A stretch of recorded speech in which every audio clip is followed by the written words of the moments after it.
Praise the lord. ప్రభువైన యేసుక్రీస్తు నామంలో మీ అందరికీ శుభాలు కలుగునుగాక. ప్రతి ఉదయం నీతో నా నిబంధన స్థిరపరచుదునని దైవ కార్యక్రమాన్ని వీక్షిస్తున్న దేవుని పిల్లలని మీ అందరికీ ప్రభువైన యేసుక్రీస్తు నామంలో శుభాలు వందనాలు తెలియచేస్తూ ఉన్నాను. అలాగే నూతనంగా ఈ కార్యక్రమాన్ని ఎంతమంది అయితే వీక్షిస్తున్నారో మీ అందరికీ కూడా ప్రభువైన యేసుక్రీస్తు నామంలో శుభాలు కలుగునుగాక. ఈరోజు దేవుడు మనకు అనుగ్రహించినటువంటి లేఖన భాగము మార్కు సువార్త 11వ అధ్యాయము 24వ వచనంలో ఇలాగు రాయబడి ఉంది. మీరు అడుగుచున్న వాటి నెలను పొంది ఉన్నామని నమ్ముడి. దేవునికి స్తోత్రం. హల్లెలూయా. ఈ ఉదయకాల సమయంలో యేసుక్రీస్తు ప్రభువారు మనకి ఇస్తున్నటువంటి వాగ్దానం ఏంటంటే, మీరు అడుగుచున్న వాటి నెలను పొంది ఉన్నామని చెప్పి నమ్ముడి అని చెప్పి దేవుని యొక్క వాక్యం తెలియచేస్తూ ఉంది. దేవుని పిల్లలారా, మనము అడుగు ప్రతి వాటిని కూడా మనము దేవుడు అనుగ్రహిస్తాడని, దేవుడు మనకిస్తున్నాడని, దేవుడు మనకిస్తాడని, మన సమస్యలన్నిటిని కూడా దేవుడు మనల్ని తీర్తాడని మనము నమ్మినప్పుడు దేవుడు మన జీవితంలో గొప్ప కార్యం చేస్తాడు. ఏ శ్రమలో ఉన్నా సరే, ఏ శోధనలో ఉన్నా, ఏ ఇబ్బందిలో ఉన్నా సరే, ఎటువంటి అవసరత అయినా సరే, దేవుడు నీ జీవితంలో కార్యం చేయాలంటే, దేవుడు నీ జీవితంలో అద్భుతం చేయాలంటే, దేవుడు నీ జీవితంలో నూతన కార్యాలు చేయాలంటే నీవు దేవుని యందు విశ్వాసం ఉంచాలి. నువ్వు చేసిన ప్రార్థన మీద నమ్మకం ఉండాలి.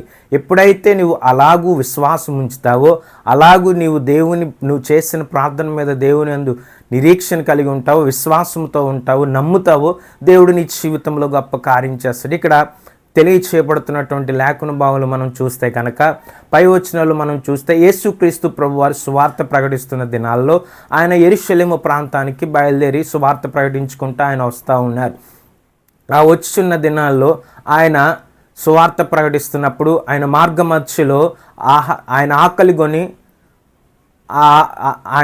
కొనినప్పుడు ఆ ఆకలి చేత ఏమైనా తినడానికి దొరుకుతుందేమోనని చెప్పి ఆయన వెళ్తున్న మార్గంలో చూసినప్పుడు ఆయనకి అక్కడ అంజూరపు చెట్టు ఒకటి కనిపించింది. ఎప్పుడైతే అంజూరపు చెట్టు కనిపించిందో ఆ అంజూరపు చెట్టుని చూసినప్పుడు యేసుక్రీస్తు ప్రభువారు ఆ అంజూరపు చెట్టు ఎలా కనిపించిందంటే పచ్చగాను ఆకులతో ఉన్నట్టుగా నిండుగా కనిపించినప్పుడు ఆయన దానికి ఏమైనా ఫలాలు ఉన్నాయేమో అని చెప్పి ఆ ఫలాలు తీసుకొని తిందామని చెప్పి ఆయన ఆ చెట్టు దగ్గరికి వెళ్ళినప్పుడు, ఎప్పుడైతే ఆ చెట్టు దగ్గరికి వెళ్ళారో అక్కడ యేసుక్రీస్తు ప్రభువారు ఆ చెట్టులో ఒక్క ఫలమైనా కూడా చూడలేదు.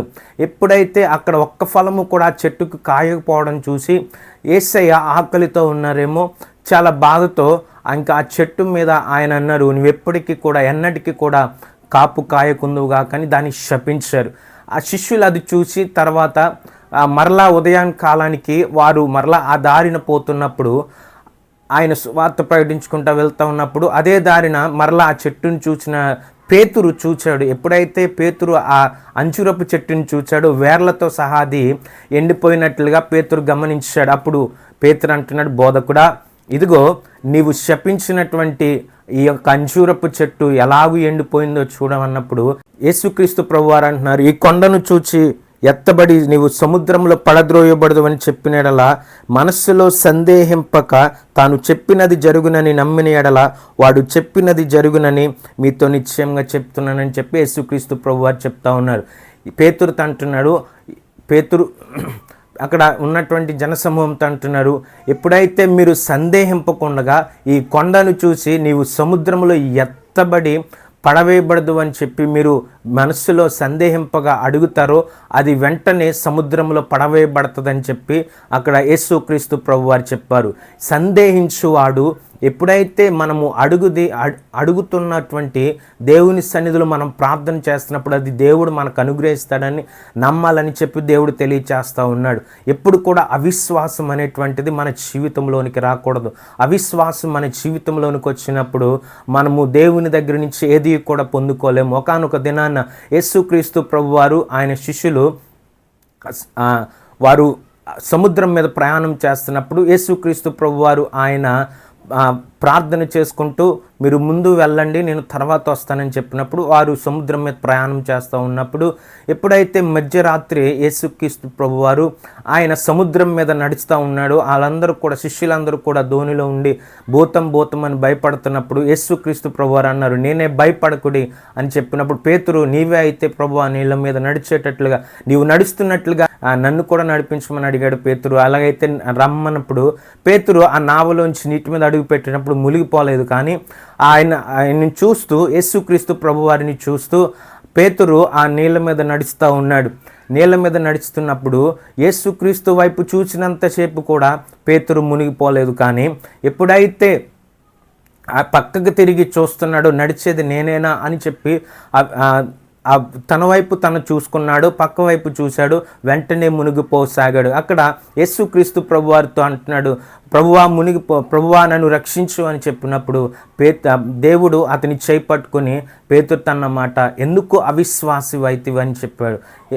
దేవుని పిల్లలారా, ఎప్పుడైతే అవిశ్వాసం మనలో కలుగుతుందో, ఎప్పుడైతే అవిశ్వాసం అనేటువంటిది మన జీవితంలోనికి వస్తుందో, మనము అనేకమైనటువంటి దేవుని దగ్గర నుంచి వచ్చేటువంటి ప్రతి వాటిని కూడా కోల్పోతామని చెప్పి దేవుని వాక్యం తెలియచేస్తూ ఉంది. ఎప్పుడైతే మీరు ప్రార్థన చేయనప్పుడు, మీరు అడుగుచున్న వాటినల్లా పొంది ఉన్నామని నమ్మి ప్రార్థన చేసినప్పుడు అది మీ జీవితాల్లో జరుగుతుందని చెప్పి దేవుని యొక్క వాక్యం తెలియచేస్తుంది. దేవుని పిల్లలారా, ఈ ఉదయకాల సమయంలో ప్రార్థన చేస్తూ ఉన్నారు, కానీ ఎన్నో దేవుని దగ్గర అడుగుతూ ఉన్నారు, కానీ జవాబు రావట్లేదా? దేవుడు మీ జీవితంలో కార్యం చేయట్లేదా? నీవు విశ్వాసము కలిగి ప్రార్థన చేయగలుగుతున్నావా? ఎప్పుడైతే నువ్వు చేసిన ప్రార్థన మీద నీకు నమ్మకం ఉందా? లేదంటే ప్రార్థన చేసాను ఇవ్వలేదు కదా, ఇంకెక్కడ జరుగుతుంది నా జీవితంలో అని నీవు అధైర్యపడతా ఉన్నావా? లేదంటే గనక నీవు ప్రార్థన చేశాను, దేవుడు నా ప్రార్థన ఆలకిస్తాడేంట్లే అని చెప్పి నీవు నిస్సహాయ స్థితిలో ఉన్నావా? దేవుడు ఉదయకాల సమయంలో నీతో మాట్లాడుతూ ఉన్నాడు. తోమా అక్కడ యేసుక్రీస్తు ప్రభువారు చనిపోయి తిరిగి లేచిన తర్వాత శిష్యులందరికీ కనబడితే తోమా మాత్రం లేనప్పుడు శిష్యులందరూ కూడా తోమతో చెప్పారు, యేసుక్రీస్తు ప్రభువారు లేచారు, మాకందరికి కనిపించాడంటే తోమా అన్నాడు, ఇదిగో నేను ఆయన వేళ్ళలో ఆయన గాయాలలో వేలు పెట్టి చూస్తాను కానీ నమ్మను అన్నాడు. ఎప్పుడైతే అలాగూ చెప్తా ఉన్నాడు, యేసయ్య ఆయన ముందు ప్రత్యక్షమై, ఇదిగో నీవు సందేహంతో ఉన్నావు కాబట్టి నీ సందేహాన్ని పోగొట్టడానికి, నీ అవిశ్వాసాన్ని పోగొట్టడానికి ఇదిగో నా ప్రక్కలో వేలిపెట్టి చూడు, నా గాయాలలో వేలిపెట్టి చూడు, నీకున్నట్లుగా నాకు మాంసం లేదు, నేను ఎండిన వాని వలె ఉన్నానని చెప్పి అక్కడ యేసుక్రీస్తు ప్రభువారు అన్నారు. ఎప్పుడైతే ఆయన గాయాలలో వేలిపెట్టి చూశాడో అప్పుడు తోమా నమ్మాడు. అందుకని దేవుని వాక్యంలో అక్కడ అన్నాడు, చూచి నమ్మిన వారి కంటే చూడక నమ్మిన వారి ధన్యులు అన్నాడు. దేవుని పిల్లలారా, నీవు విశ్వాసం ఎప్పుడు కూడా నీవు అధైర్యపడకూడదు, అవిశ్వాసిగా ఉండకూడదు. ఎప్పుడు కూడా దేవుని మీద విశ్వాసం కలిగి ఉండాలి. నీవు చేసిన ప్రార్థన ఖచ్చితంగా దేవుడు నా ప్రార్థన ఆలకిస్తాడు, నాకు జవాబిస్తాడు, ఆయన నమ్మదగిన దేవుడు అని నీవు ఎప్పుడైతే ఆయన యందు విశ్వాసం ఉంచుతావో, గ్రహిస్తావో, దేవుడు నీ జీవితంలో కార్యం చేస్తాడు. దేవుని పిల్లలారా, దేవుని యొక్క వాక్యం తెలియచేస్తూ ఉంది, మీరు కొండను చూచి ఎత్తబడి సముద్రంలో పడవేయబడదు అని ఎప్పుడైతే మీ హృదయంలో అవిశ్వాసము లేకుండా విశ్వాసంతో దాన్ని మీరు అలాగూ అంటారో, వెంటనే మీరు ఆ సెలవీయగానే ఆ బండ లాంటి ఆ యొక్క కొండ ఎప్పుడైతే సముద్రంలో పడబెడతబడుతుందని చెప్పారు, అటువంటి సమస్యలు, కొండ వంటి సమస్యలు, బండ వంటి సమస్యలు, పర్వత లాంటి సమస్యలు మన జీవితంలో తలెత్తిన విశ్వాసముతో ప్రార్థన చేయాలి. సందేహింపకూడదు. నీ ప్రాణం మీదకి వచ్చినా సరే, నీ ప్రాణం పోతున్నా సరే, నీ ఇంటిలో ఏమీ లేకపోయినా సరే, దేవుని యందు నమ్మిక ఉంచాలి. ఆయన గొప్ప కార్యములు చేయగల దేవుడని నీవు నమ్మినప్పుడు దేవుడు నీ జీవితంలో, నీ కుటుంబంలో, నీ యొక్క వ్యాపారంలో, నీ